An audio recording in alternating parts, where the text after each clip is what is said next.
Hello and welcome. Thank you for joining us. Another Deer Talk Now podcast coming at you. I am Dan Schmidt.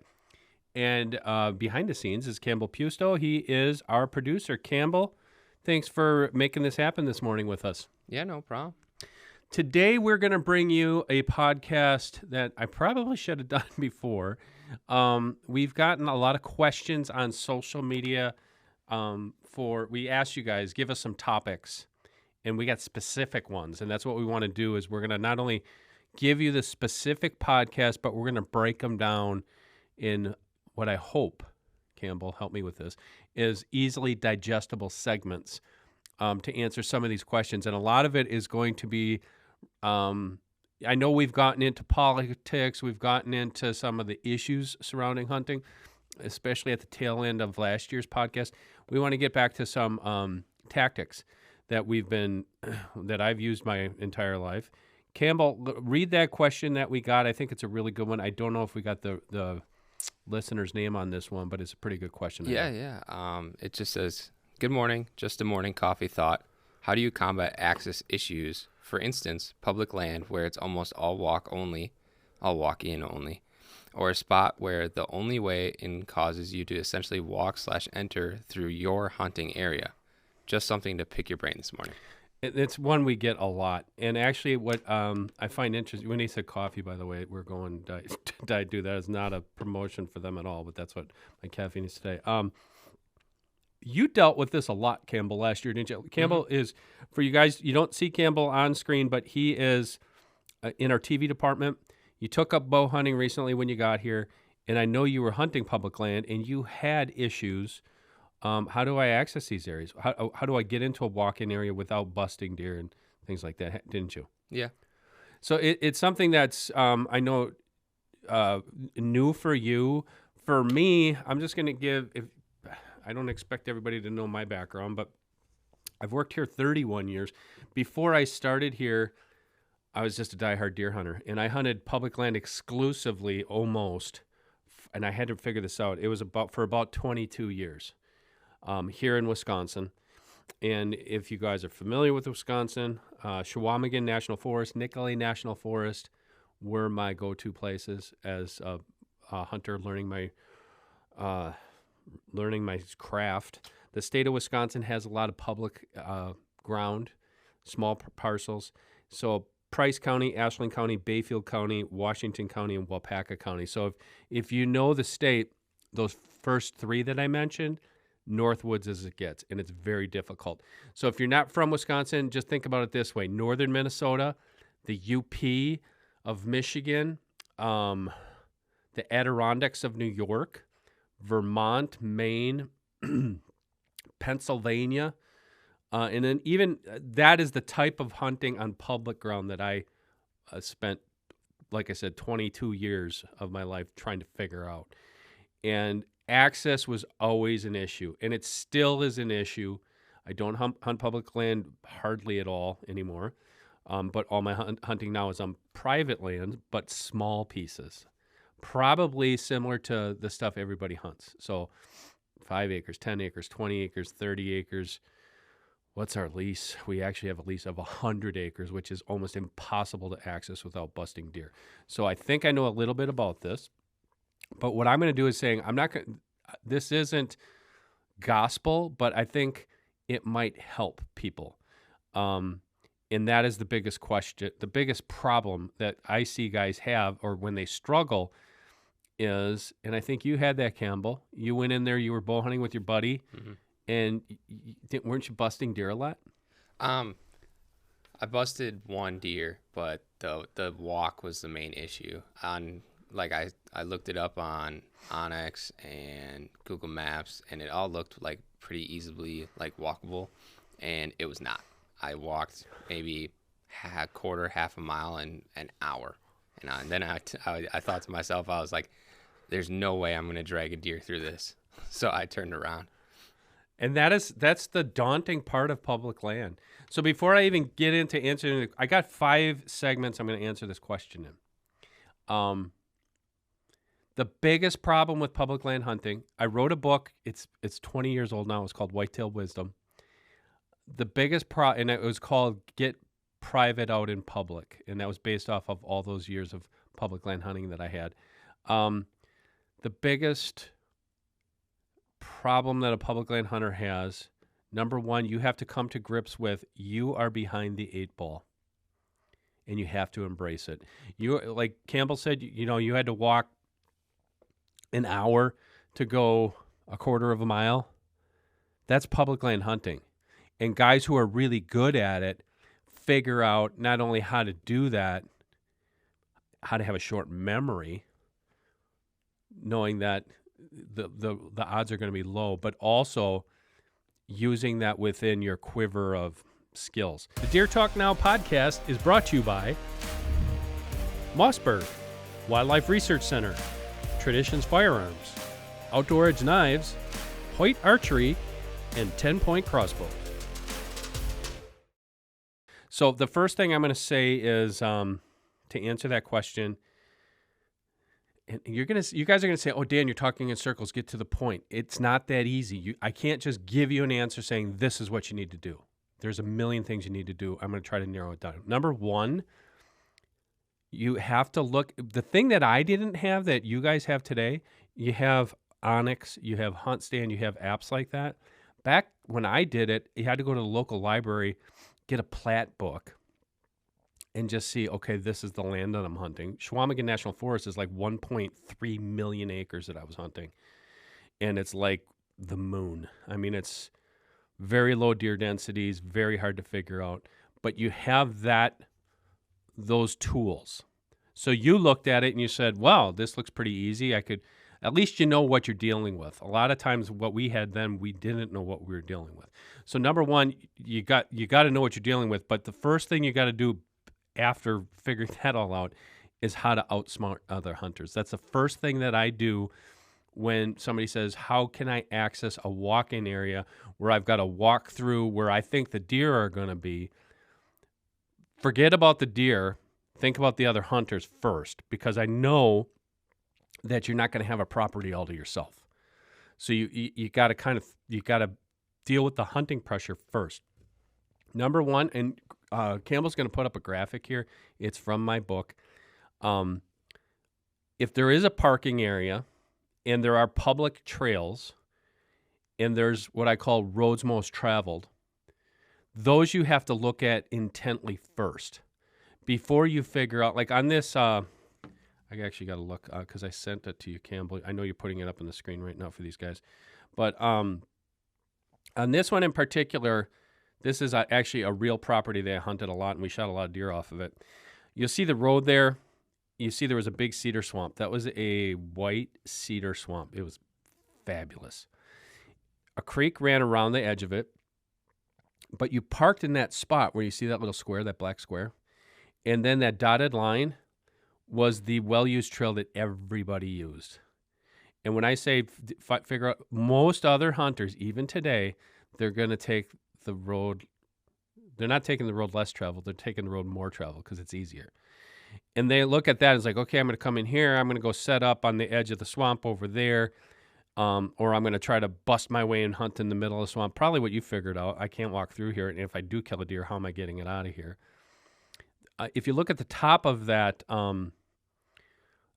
graphic there, if you look where that road is, what I used to do mostly was park at that spot and then walk all the way up the road, which was like a quarter of a mile, till I got to the edge of the public land, and then I would sneak in the top, and I would hunt those outer areas. So how did that help me outsmart other hunters? Because I knew nobody else was doing that. In all the years that we hunted that, my buddy and I hunted that spot, we never once let on that we were doing that. If somebody drove down the road, we'd pretend we were lost. Or we did not. You never show somebody where you're going in. But where we were going in, we knew that if other hunters were going to be hunting that property during the day that we were there, odds are they were busting deer toward us. That's an easy one. Like that one there with road access is easy. Ones that you're talking about where it could be like most people aren't going to know this reference, but you know the reference, Campbell. Schmeekly. Like you get in there and it's like this it's basically swamp. Mm-hmm. It's this swamp wetland. It's like, well, how do I do this there? You got to think in those terms. Like you got to think in terms like I don't have a road to access, but what I got to do first is I got to figure out how are other hunters probably hunting this. That's the first thing that I would do with any property that I would hunt now.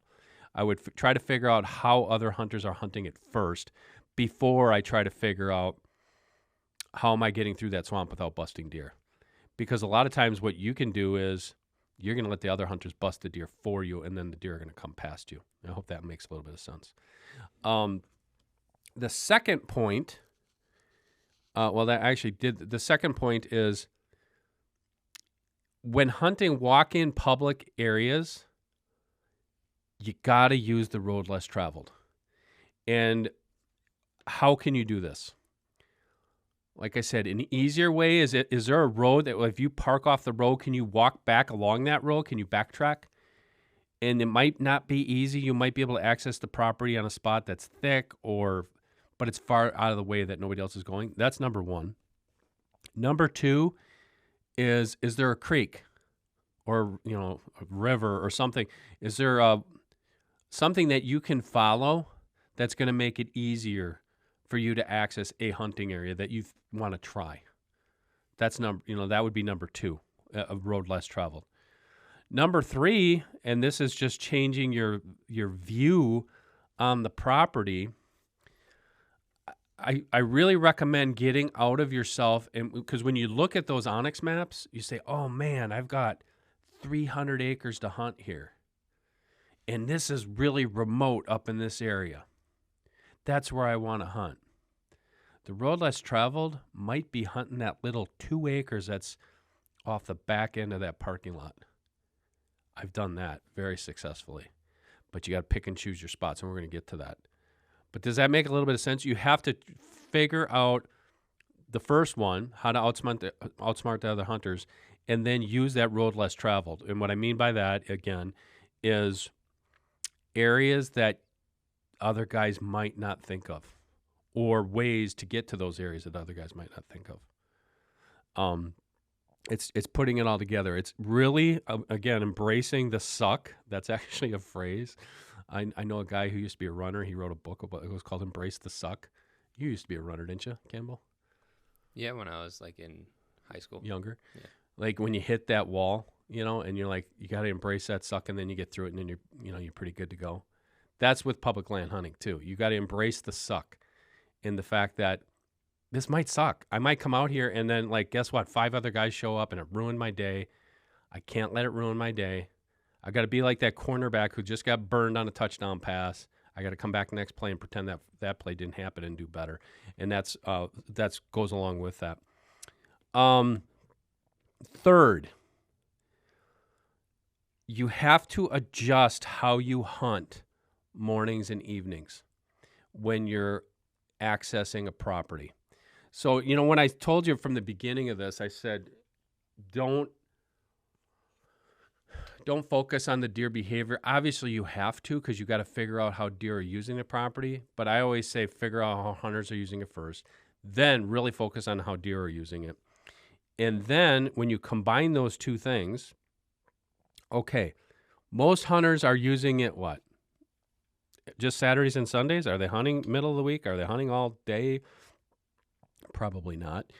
And then how are the deer responding? Can you get cameras up there? If you can, great. I didn't have cameras back then. Can you get cameras? We were just relying on old school sign. Trails, tracks, rubs, scrapes, just regular deer sign. Now you can use a little bit more intel and then adjust how you hunt.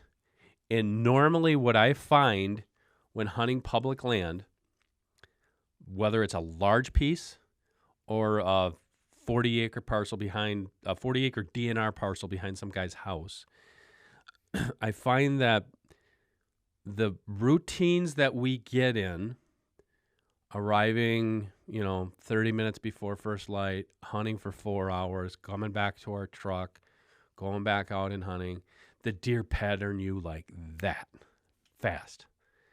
And that is a tough thing. And especially when you're looking at like this graphic, that might be littered with all sorts of deer sign. But you're going to find out it's not going to be as simple as, oh, I was walking, trying to skirt this swamp and busted a deer. Oh, I blew him out of there. That's an easy way of finding out that, okay, you just adjusted the deer behavior by yourself. What happens typically, however, is when those first couple times you go in, you usually see deer. You actually had some opportunities, didn't you? Yeah. Right away. And then the law of diminishing returns, not seeing anything, and you're like, oh, this place sucks. You didn't say that, but like I've done it a million times. Oh, this place sucks. There's no deer here. No, the deer figured me out. So a couple things, and I wrote about them in my book. I've said them on DDH TV many times. I use this, and this actually came from John Eberhart from Michigan, who is, in my opinion, the be-all, end-all expert of hunting public land deer. Arrive early. And they say, what do you mean by early? If you're hunting in the morning and you plan to hunt all morning, like you're going to hunt from 6 till noon or all day, but normally, 6 to noon, you take half a day. Normally for me, the most successful I was hunting public land was getting into my stand 90 minutes before first light. And that was having that route to get there. It could have been a route like you had, Campbell, where I was walking a creek. My buddy and Joe and I did that. We were skirting the edge of a spruce swamp, get around. We had climbers. You guys have those saddles now? If I was a young, skinny man, I'd been all over those back then. I was skinny back then, but getting back in there 90 minutes before first light. And people say, well, why on earth would you do that? That's stupid. Why would you be sitting in your stand in the dark for an hour and a half? Here's why. Because, number one, somebody gave me the idea, and I tried it, and it increased my deer sightings and increased my success levels in the mornings. Put it this way. If I'm walking to my stand 15 to 20 minutes before first light, and I bust a deer, normally a buck, my odds of seeing that deer for the rest of that day are about zero, unless it's during the rut and they're really chasing. They're about zero. But if I'm coming in there at an hour and a half before and I'm going slow and I'm taking my time and I'm being very meticulous, I might bump him. But if I bump him, there's a pretty good chance, if I didn't bump him hard, that he's going to come back through that area at some point during the day or later morning. And I've had it happen time and time again where that was exactly the case. Bumped a deer. Now, can I say it with 100% certainty it was the same deer? No. But I tell you what, of all the years before that, when I go in 15, 20 minutes before first light and I bump a deer, I didn't see as many deer as I did. And I think there was a combination of things. Number one, well, the biggest one would have been I was getting to my spot in a time situation where those deer were either coming or going to a bedding area. Bedding areas would be a whole nother topic for a whole nother podcast. But on public land, bedding areas aren't this neat little box that people like to try to tell you on TV. It's not like, oh, this is the bedding area, and I can tell this is a buck bedding area. It's like, all right, I've done this for 31 years with some of the greatest hunters known in North America. I can't tell you a difference. I can tell you where deer prefer to bed on a certain property if I know the property well enough. I can't tell you. There are some antlerless deer bedding over there normally. For me, it's just about public land, embracing the suck. It's about knowing where the deer prefer to, or I shouldn't say prefer, knowing where the deer are going, where they're coming from, and then trying to be in the middle during daylight when you get that opportunity. So that's arriving early. I got two more. Hang on one second. On that topic, leaving late is the same situation. And leaving late should make more sense to anybody who has hunted a food source, whether that is a food plot, an agricultural field, a cut corn field, a soybean field, or even a bait. If it's a spin cast feeder in Texas, or if it's some bait on the ground in Kansas or wherever, you know if there are deer in front of you on food and you get out of that stand, that law of diminishing returns is fast. They figure you out. On public land, it's not the same because you're not hunting a food source like that. You're hunting basically travel corridors mostly, but you start busting deer out of those travel corridors, they're not hightailing it to the next county. They're just adjusting how they move through there. So Campbell, put up that graphic again. Well, let's say my stand is on number 2 there. And I stay in my stand right until dusk, and I leave, and I start working my way out of there. Busted deer between number 2 and number 1. Probably not seeing that deer again this week. Probably not next week, especially if it's a buck. It's that much of a crossword puzzle that you really have to pay attention to the fine details. So, and the third thing under that topic is hunt midday.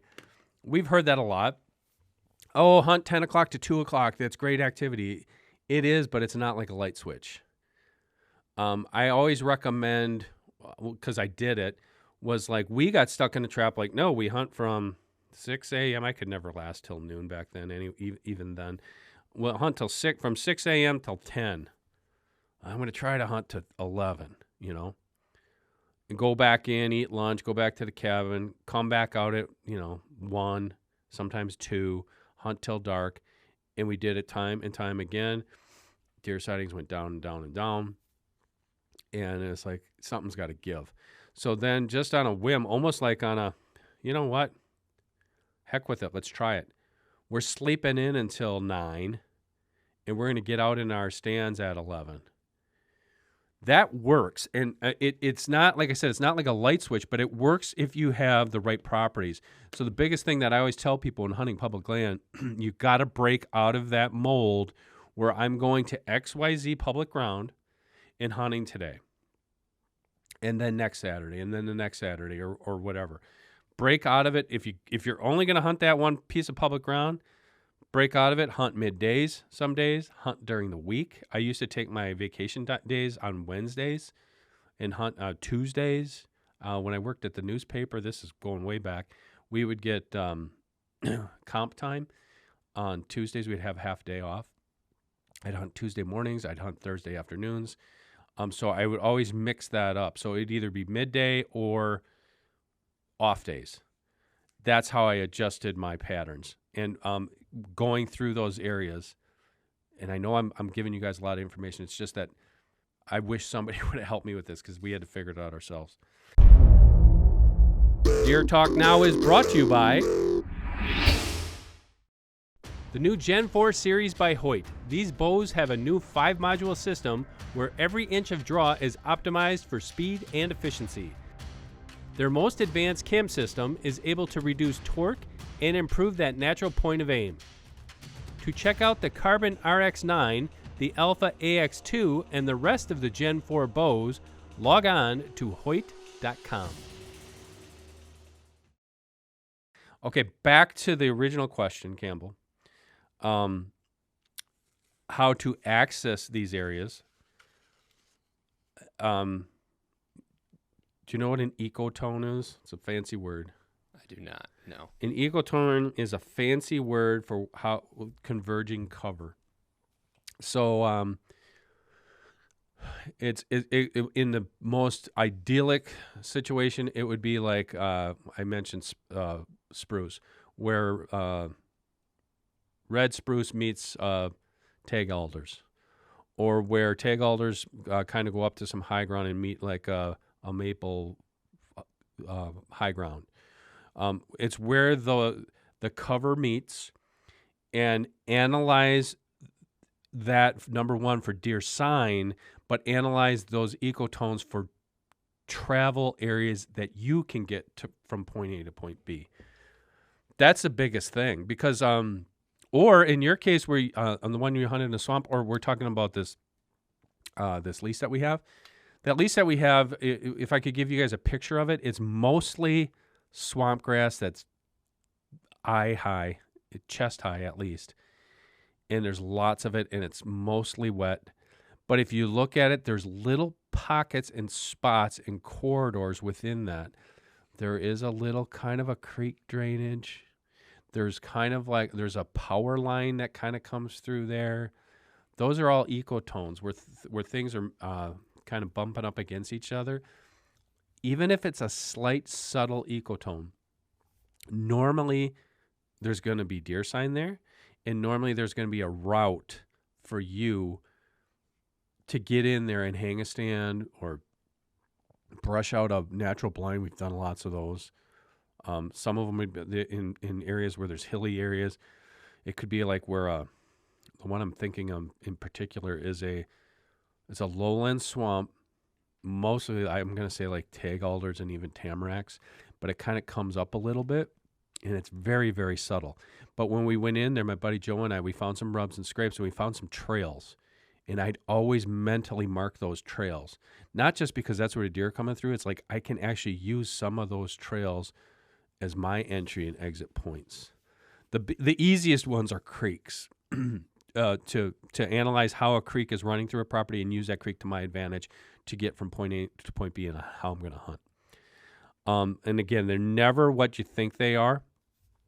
It's always public land hunting. I really feel for the guys who struggle, because they'll watch TV and they'll see these people hunt in Iowa or Missouri or Kansas or Illinois and killing these big bucks.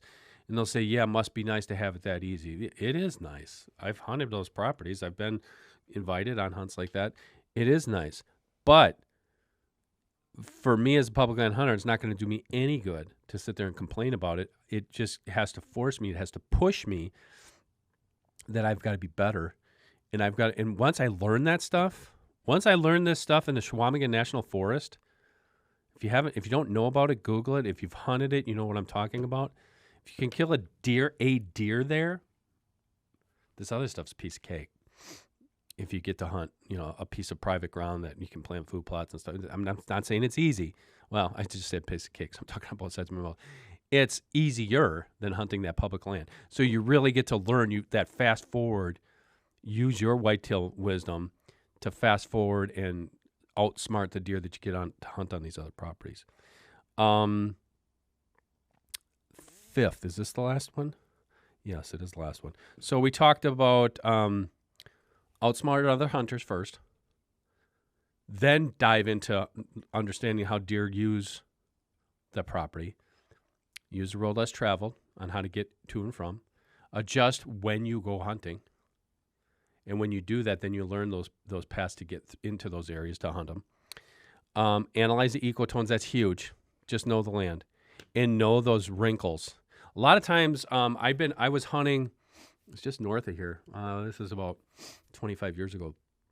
I was hunting a big woods block, and what you thought were like, oh, these deer are gonna go from, there's private land a mile away, and there's cornfields, and they're gonna come through here, and that bedding area is gonna be that thick swamp. It was never that way.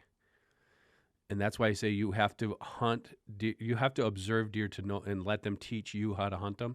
Because when I threw those preconceived notions aside, those public land deer, their quote unquote bedding areas were the lee side of a wide open maple ridge. I mean, like a ridge that kind of had a couple little shelves in it. And they knew that they could lay there. They could get the lay of the land. They could analyze the scent currents, the thermals, and they were safe.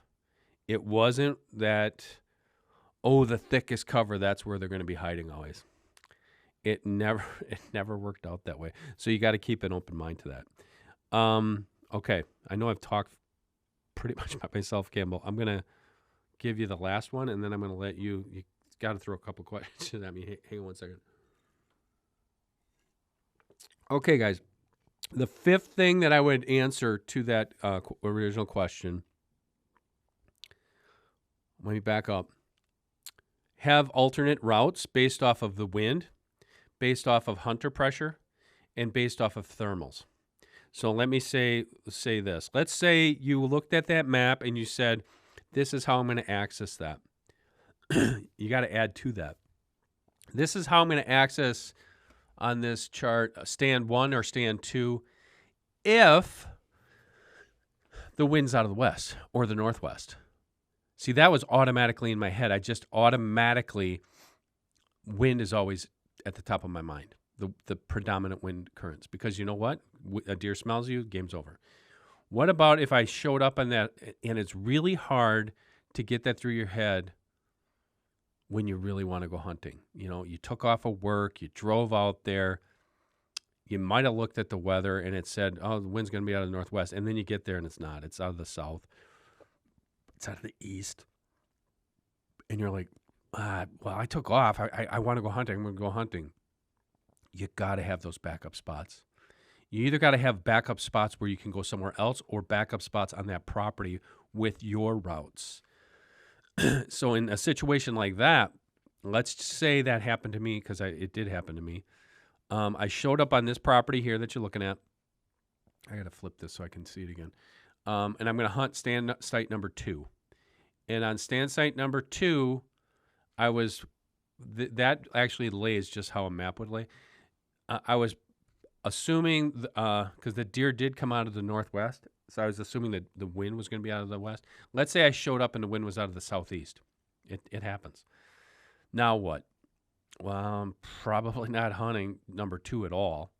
But if I'm hunting anywhere close to there, if I had other spots, I would not be taking that upward walking route that I have mapped out there. But I also have to take into mind, are there other hunters there? Is there anybody in that parking lot right now? No, there's not. Okay, then I might take that easy walking trail there to get in there. But then guess what I'm doing? If I'm I'm not walking out from there. I'm walking out where number 2 comes all the way past number 1 to get back to the road at the end of the day or whenever I'm doing. Because I'm always trying to think one step ahead. The reason why I do that or did that, it was the same reason why we never dragged deer out to the parking area when we killed them. We would wait till dark and we'd drag them. She said, like, how am I going to get deer out of here? We had otter sleds. We'd put deer in those otter sleds. We'd drag them through the swamp. We'd pop up, to the north part of that property. It almost felt like you're doing something illegal. We weren't. It's just like we wanted to make sure. The second you show somebody where you shot a deer, whether you tell them or you show them or you drag it out, guess what? I got to tell you a story. Did I ever tell you this story about the Coffee Lake Hunting Club? No. That was our name for our deer camp. So bear with me. This is a little bit of a long story. So it was my dad, my brother, both my brothers, my brother-in-law, and my buddy Joe. And we were hunting up in, I can say this now because we no longer hunt up there. It was up in Bayfield County, Wisconsin. And we all love to hunt. And we were going to do deer drives because back then we read in Deer and Deer Hunting magazine, can't remember who wrote it. It might have been Bill Vasness or Gary Clancy or one of those guys. They said, if you can find an area on public land where you're hunting this, these big vast woods of 2 small kettle lakes that are next to each other, if they're close to each other, that's a natural runway in between those 2 lakes. So we looked at the map and we were scouring over the plat books, and there was a lake called Coffee Lake, and there was another little lake, I can't remember the name, right next to it. Oh, that's got to be a natural runway. Those deer got to come through there. So we're going to do a quote-unquote deer drive through there. So Joe and I were the drivers, and there was fresh snow. Everybody else was standers. And we said, oh, this will take about 30 minutes. We'll go up and around. It's like you were saying, you get in there, it's really far. Well, it took 3 hours for us to walk around these 2 lakes. We came through that little pinch point. We didn't cut a single deer track. Nobody saw a deer track. And then later that morning, we went to another spot, did another quote unquote drive. My dad shot the biggest buck we'd ever seen. It was a big 9-pointer. And we had registered deer back then. And we went to the gas station in Clam Lake, Wisconsin. And we registered the deer, and everybody was, oh my God, you're slapping my dad on the back and congratulating him. That's the biggest buck we've ever seen. And my dad was, so rest his soul, Dad, Dad left us 2 years ago. He was very smart. He was very sage. And the one guy said, "Where'd you get that?" My dad said, "Oh, the Coffee Lake area." That was the first place we went to where nobody cut a deer track. So this was about, let's just say, Wednesday of gun season. We go back to that area, that Coffee Lake, just to drive through there again. The next Saturday, there had to be 10 pickup trucks parked there. And there was never any, but nobody ever hunted that. That word spread so fast. And that's what I always tell people, like, do not advertise your spots. And I know I kind of went off on a little sidebar there. You have to have backup spots, because if you do give one of those spots away, there's going to be that flurry of activity, and you don't want to sit there and fight. The worst thing you can do is, like, this is public land. I'm still going to hunt here, even though there's 3 other guys. Back out, let it cool down, have that backup spot. And then also, like I said, you got to make sure that when you're going in there for wind direction, I've walked away from spots like, I can't hunt today. I can't hunt that spot, and I don't have a backup spot. It's a tough pill to swallow. Okay, speaking of swallowing,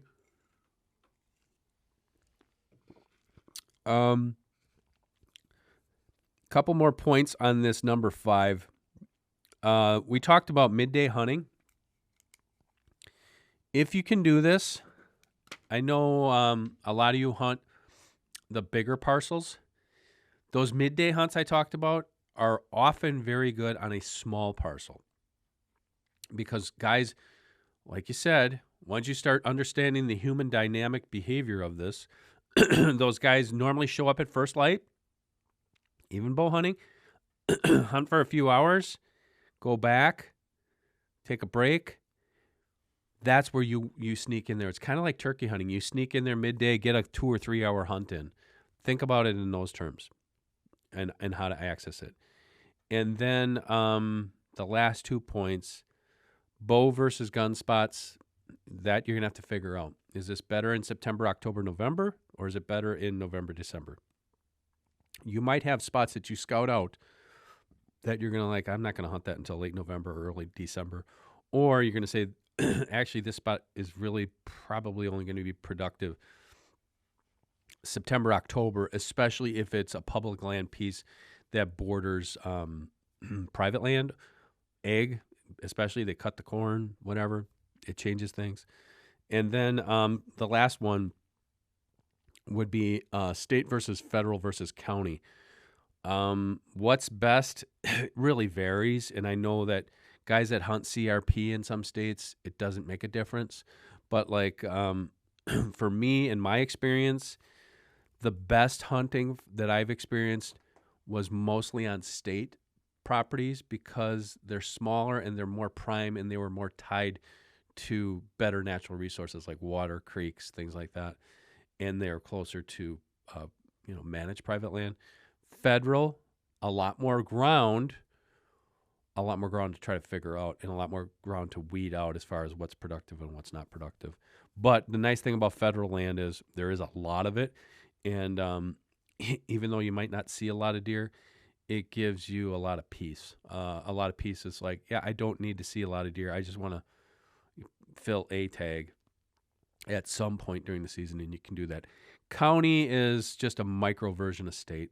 There's county ground that a lot of times you're like, I'm not going to deal with it, because the county grounds are normally some little 15-acre piece wedged between a golf course and 3 houses or something like that, and other people are hunting it. But I know guys that are persistent, and and know how to read the land. They know how to call an audible when possible. They a lot of times sneak in there, I'll kill a big buck during the rut, or they know when the other people are hunting and when they can sneak in there. So I would divvy those all up and figure out the quality of the hunting, but then also figure out how to access them, not only just on a given day, but access them, like I said, throughout the seasons within a season. So I've talked a lot, Campbell. Did I give any insights to what you think might have been hinting at in that original question? I would say so. I also think another huge thing that you need to like think about when you're hunting public land is definitely scouting, because that public land area that I went to hunt, I didn't scout, and if I would have scouted, I would have realized, hey, can't walk through this, and I would have just like drew up another plan, but I didn't. That's a great point, and that's stuff that we used to do all the time. We'd look at it, we'd scour those maps. You've got Onyx, right? So you're looking at an aerial view, and and that even fooled you. But you got to put boots on the ground, and the best time to do that would be right now. I mean, this podcast is dropping in January, right? Yeah. January, February, March, April. You've got January, February, March. You got almost 4 months to really go out there. You don't have to know every single inch of it. It helps, because the one thing I always said, it's always a 3-year plan on public land. Keep that in your head. 3-year plan. So you just tackled that property. Was it the first time last year? Yeah. So that first year, you went out there and was like, crap, I can't even walk half of this. Then the second year, you've weeded that all out.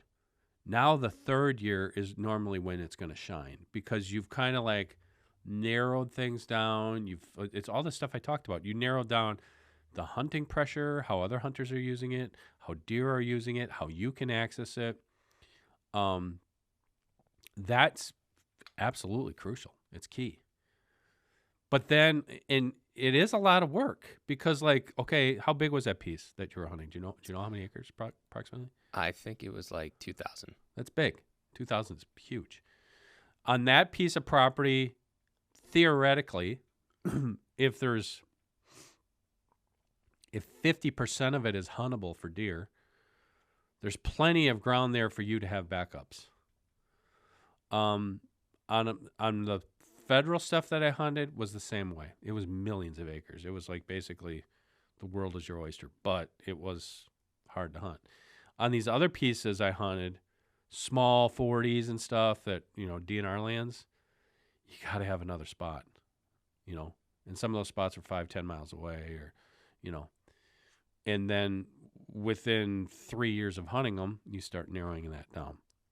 But knowing exactly, and the other thing that, especially coming up on turkey season, if you're a turkey hunter, get out there and turkey hunt it. You cannot have a better opportunity to learn how to deer hunt than if you're running and gunning for turkeys, because turkeys are actually going to show you how deer travel on their property.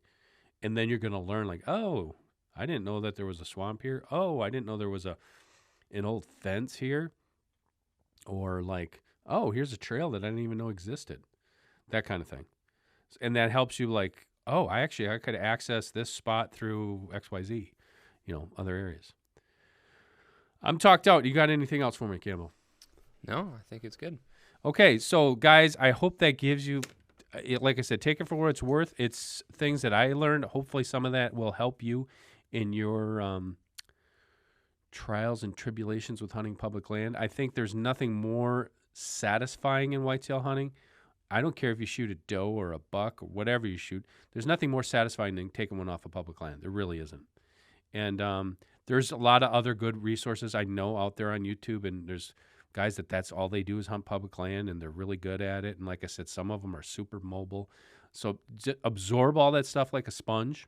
Read Deer and Deer Hunting. We still got guys who are just tremendous assets when it comes to hunting public ground, and they give you more insights, not just on how to approach it, but also, for like, if you want to target a big buck, Greg Miller, I mean, he did that back in the day before nobody did that, target a specific buck on public land. That is like the crown jewel of deer hunting.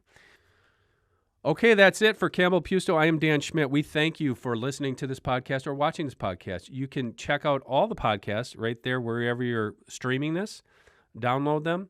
Or you can watch the video versions on Facebook, YouTube, Instagram, you name it, wherever you can find Deer and Deer Hunting.